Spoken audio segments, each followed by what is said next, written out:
Yes तो hello everyone, Rahul है। आज हम एक्सप्लेन करने वाले हैं 2023 में आई मूवी माँ उरी पुल मेरा को।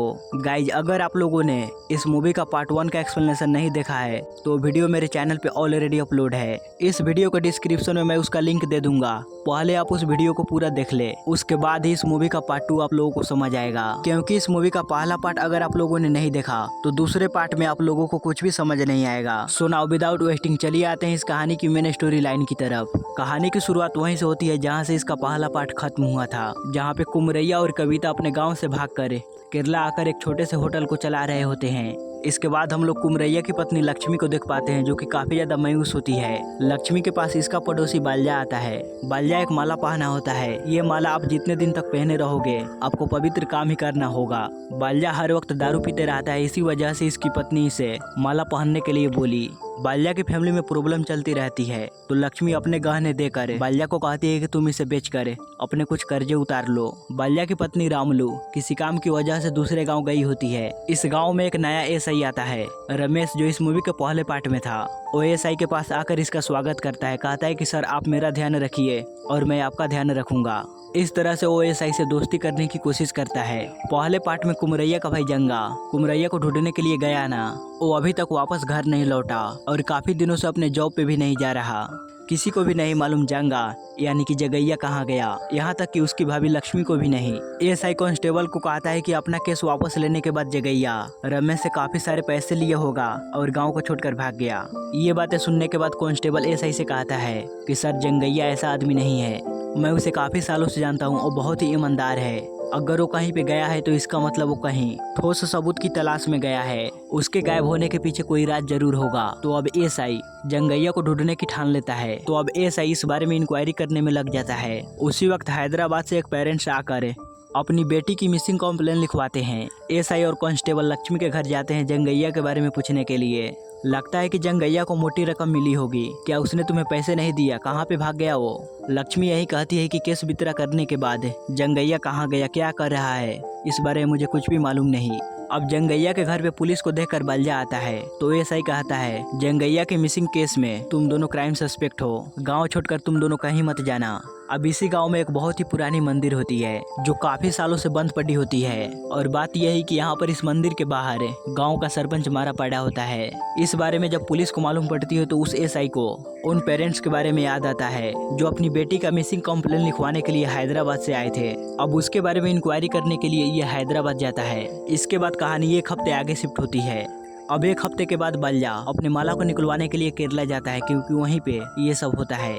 बाल्या जब वहाँ पे जाता है तो शौकिंगली वहाँ कुमरैया को देखता है जो कहीं पे जा रहा होता है। तो बाल्या उसे फॉलो करने लगता है। रात होने तक बाल्या कुमरैया को फॉलो करता ही रहता है, मगर एक जगह आने पे बाल्या की नज़रों से कुमरैया उजल हो जाता है।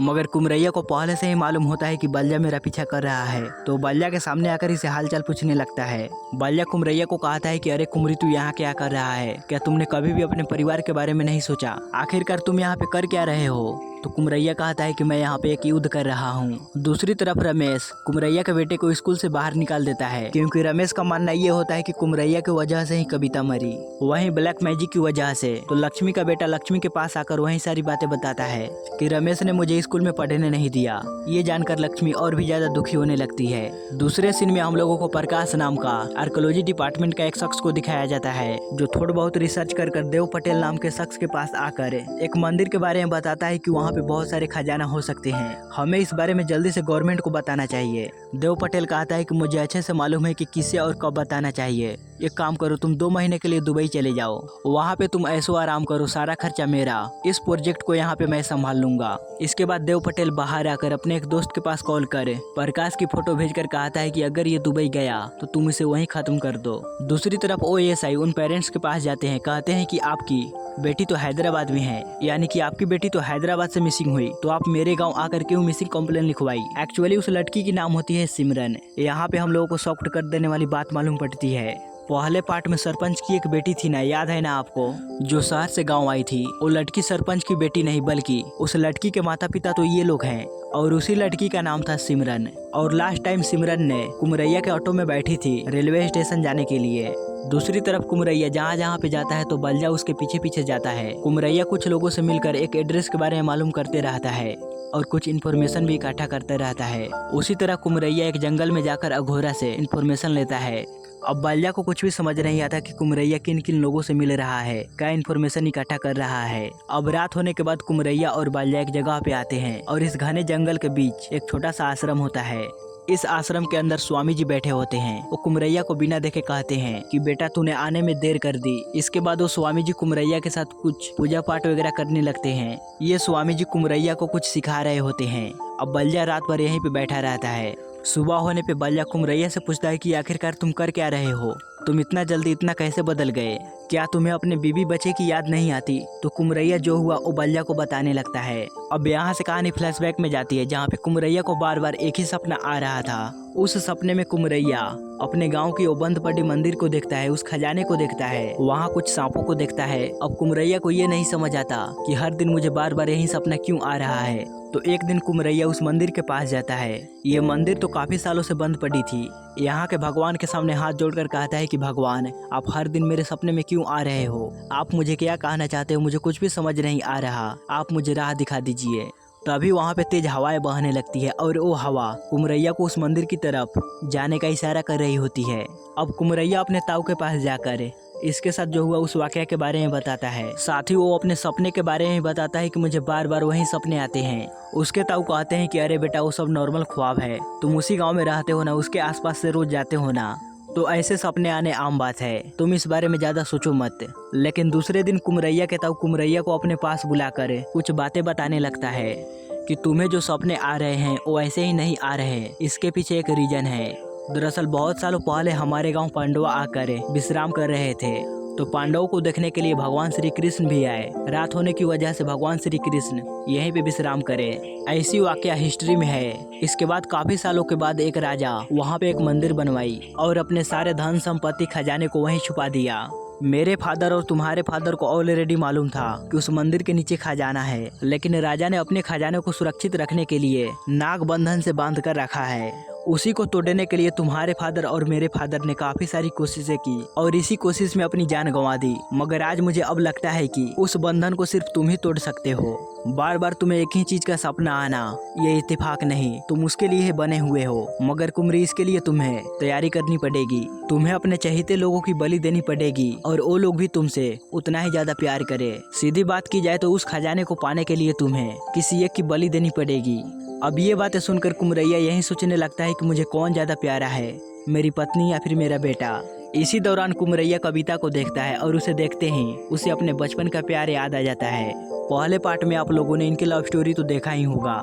एक दिन कुमरैया कविता से किसी मंदिर में मुलाकात करे, उसके हाल चाल के बारे में पूछने लगता है। उस वक्त कविता प्रेग्नेंट होती है, कहने लगती है कि मैं अपनी जिंदगी में बहुत ही ज्यादा खुश हूँ, मेरा पति मेरे बहुत ही अच्छे से ध्यान रखते हैं। कुमरैया पूछने लगता है कि कविता क्या तुमने मुझसे कभी प्यार किया था। कविता कहती है कि हाँ, स्कूल के दिनों में मैं तुमसे प्यार करती थी, मगर अब इन सब बातों से क्या कुमरी, अब तो हम दोनों की जिंदगी अलग अलग है।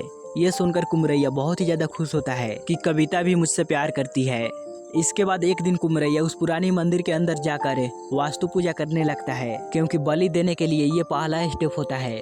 लेकिन उसी वक्त उसी मंदिर में सरपंच और उसकी बेटी मौजूद होते हैं, यानी कि उस वक्त कुमरी को मालूम नहीं होता कि वो लड़की सरपंच की बेटी नहीं है। कुमरी इन दोनों को मंदिर में देखकर ये समझ लेता है कि मंदिर के खजाने के बारे में सरपंच को भी मालूम पड़ गया है। तो अब कविता को बलि देने के लिए कुमरी एक जबरदस्त प्लानिंग करने लगता है। आप लोगों को याद है ना, इस मूवी के पहले पार्ट के शुरुआत में कुमरी ब्लैक मैजिक कर रहा था। तो उस रात कुमरी कविता और सिमरन के खिलाफ रेणुका अवतार किया था। ये होने के बाद सिमरन कुमरी के ऑटो में बैठकर रेलवे स्टेशन जाने लगी। इस सीन को आप लोग ध्यान में रखिएगा। इसके बाद कुमरी गांव के डॉक्टर को पैसे देकर कविता का मिस कैरेज करवा देता है। कविता कौन है आप लोगों को तो मालूम ही है, रमेश की बहन। ब्लैक मैजिक की वजह से कविता के शरीर में काफी सारे रेसेस आ चुके होते हैं। इसी की वजह से कविता की मौत हो जाती है, मगर असल में कविता की मौत उस रात नहीं हुई थी। उस रात कुमरी कविता की जगह सिमरन को रखकर कविता को हासिल कर लिया। सिमरन के भी चेहरे पे काफी सारे रेसेस थे, तो इस वजह से चेहरे पहचान में नहीं आई। कविता के फैमिली वाले सिमरन की लाश को कविता समझकर उसका अंतिम संस्कार कर दिया।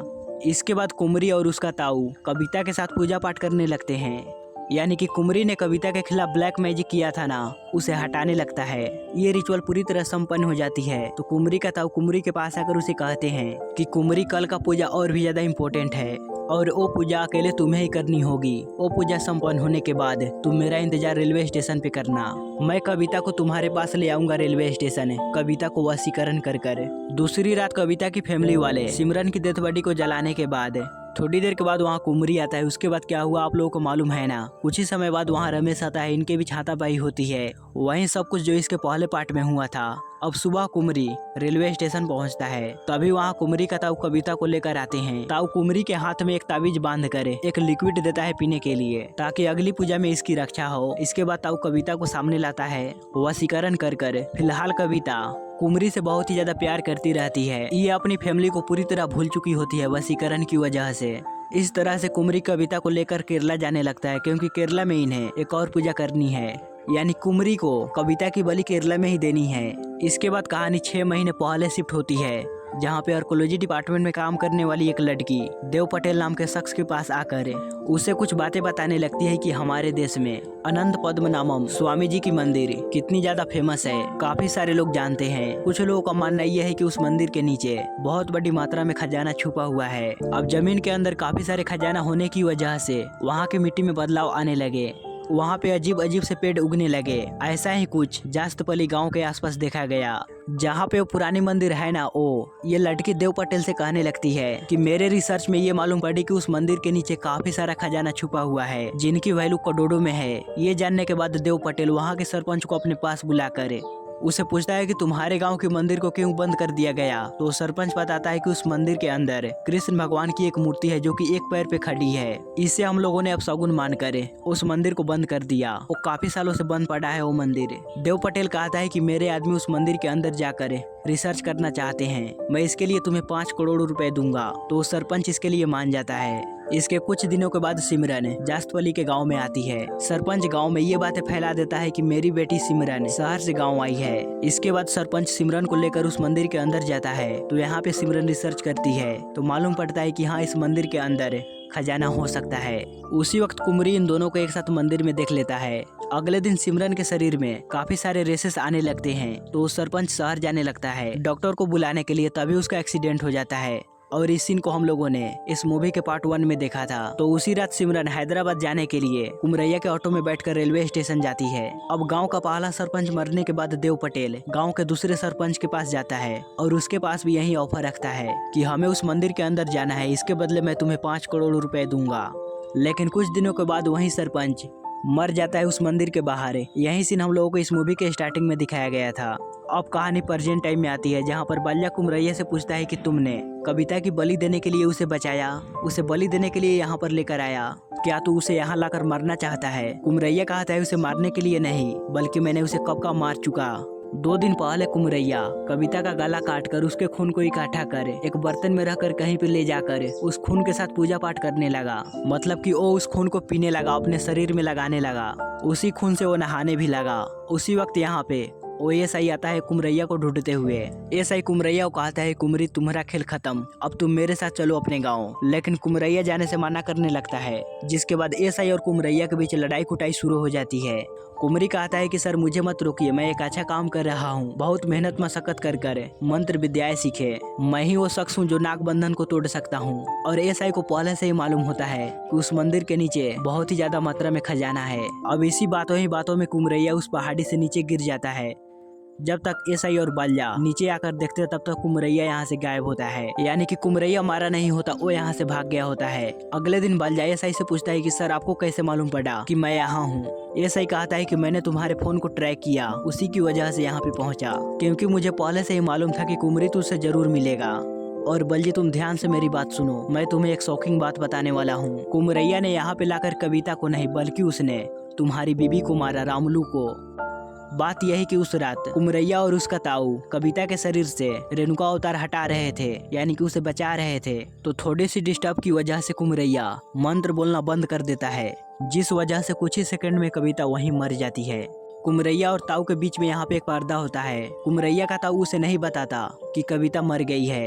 कुमरैया तो बस अपनी आंखें बंद कर मंत्र पढ़ते ही रहता है। थोड़ी देर के बाद उसका ताऊ उसके पास आकर उसे ये बातें बताता है कि कुमरी ये पूजा सफल हुई, तुम्हें एक और पूजा कल करनी है कब्रिस्तान में। वो पूजा खत्म होने के बाद तुम मेरा रेलवे स्टेशन पे इंतजार करना, मैं कविता को तुम्हारे पास लेकर आऊंगा।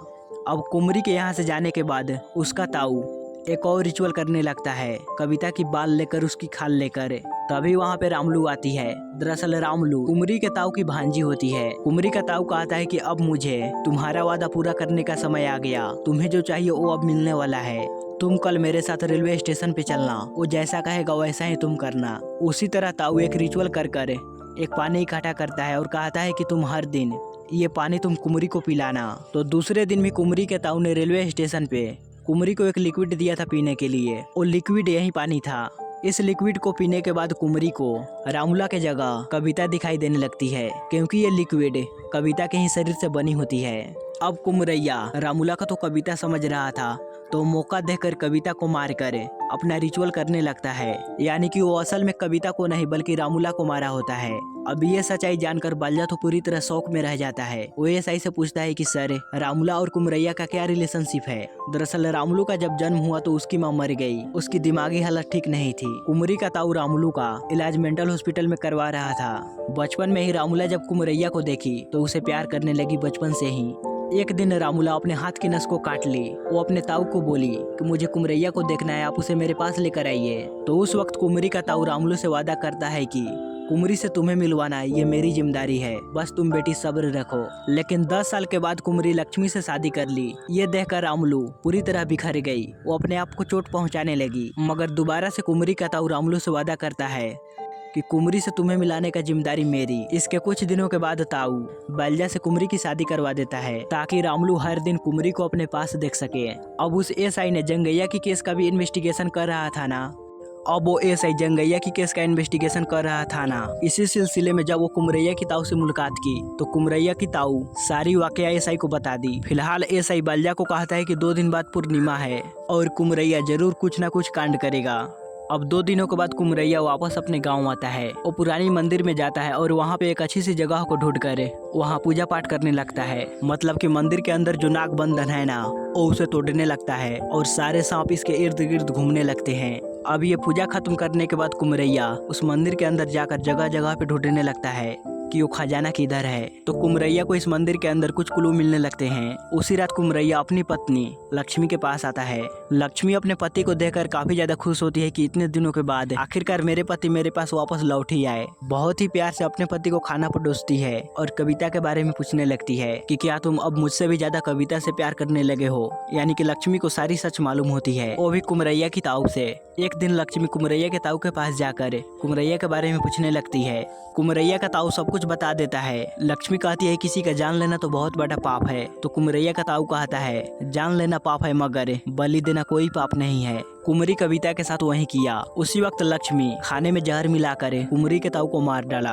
यहाँ पे लक्ष्मी को एक और बात मालूम पड़ जाती है कि कुमरी ने कविता की नहीं बल्कि रामुलू का बलि दिया। लक्ष्मी कुमरी के खाने में भी जहर मिला चुकी होती है। कुमरी खून की उल्टी करने लगता है। यहाँ पे हम लोग को शॉकिंग बात ये मालूम पड़ती है कि कुमरी को पहले से ही मालूम था कि मेरे साथ कविता नहीं बल्कि रामुलू जा रही है। यानी कि कुमरी पे उस लिक्विड का कोई असर नहीं हुआ था।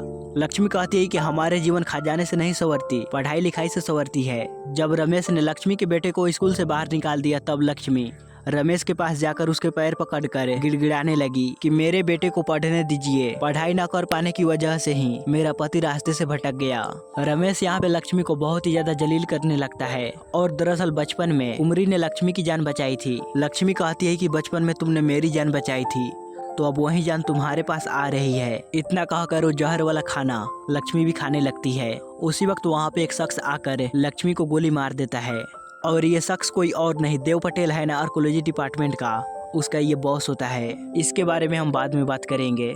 इसके बाद बाल्या और एसआई लक्ष्मी और कुमरी का अंतिम संस्कार करते हैं। तभी उसी वक्त जंगैया उस एसआई के पास कॉल करता है। दरअसल जंगैया उस वक्त उत्तराखंड में होता है। वो एक स्वामी जी से बात कर उस स्वामी जी को अपने गांव लाने लगता है। दूसरे सीन में हम लोग इन 3 लोगों को देख पाते हैं। SI, Dev Patel, archaeology department में काम करने वाली वो लड़की, ये तीनों इनके बॉस के पास बैठे होते हैं। इनका बॉस कहता है लेट्स बिगन द शो। अब इस मूवी को देखने के बाद हमारे मन में कई सारे सवाल उठते हैं कि कुमरैया को कैसे मालूम पड़ा कि मेरे साथ कविता नहीं रामलू है, और इस गांव के 2 सरपंच अचानक से कैसे मर गए, आखिरकार जंगैया उत्तराखंड क्यों गया, क्या इन्फॉर्मेशन इकट्ठा करने के लिए गया। अब इन सारे सवालों का जवाब हम लोगों को इस मूवी के 3rd पार्ट यानी कि इस मूवी के तीसरे पार्ट में मिलेगा, और इस मूवी का तीसरा पार्ट भी जल्द ही आने वाला है। सो गाइज, आपको ये वीडियो कैसा लगा प्लीज हमें लाइक और कमेंट कर जरूर बताइएगा।